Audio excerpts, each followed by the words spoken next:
Um, Last week it was reported that former Hartford officer Sean Spell will receive no prison time, despite the fact that he is caught on camera kicking Emilio Diaz while he was handcuffed so hard he could have killed him.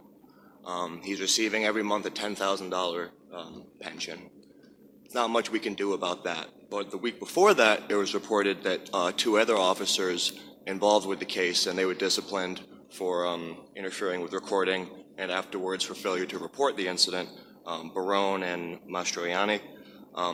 They were promoted to sergeant, and Lieutenant Brian Foley wrote a response to kind of counteract, I think, a lot of the backlash to it that I find highly inadequate. I think it's a huge mistake to have promoted these two officers. I know from many people I talked to and many comments I've read on social media, many people feel this way too. But unfortunately, in Hartford, we've kind of developed learned helplessness when it comes to this.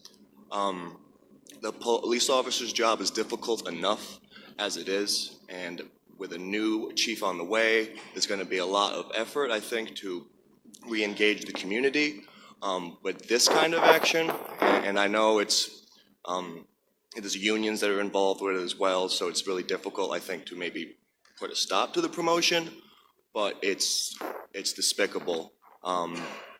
Reminds me of in the 90s, Officer RoboCop Lawler, who was known to play dirty, who was known to be abusive, who was known to rough up suspects, and he had many other people with him who did sort of shady tactics, and people just looked the other way. They looked the other way, they gave him promotions, they gave him commendations, and then this man was able to murder someone on the streets of Hartford because no one put a stop to it. I don't want to see that happen again. I know the climate now, it's real difficult, but if we don't really make true efforts as a city to handle these kind of incidents, they will keep happening. And if they keep happening, the people will, it's not going to be pretty with all this stuff, with all the bankruptcy, with maybe things getting taken away from aid. I just don't want to see this beautiful city tearing itself apart. We need police officers we can trust, and we need people in charge of them who make the right decisions. Thank you. Thank you, sir. David Yano.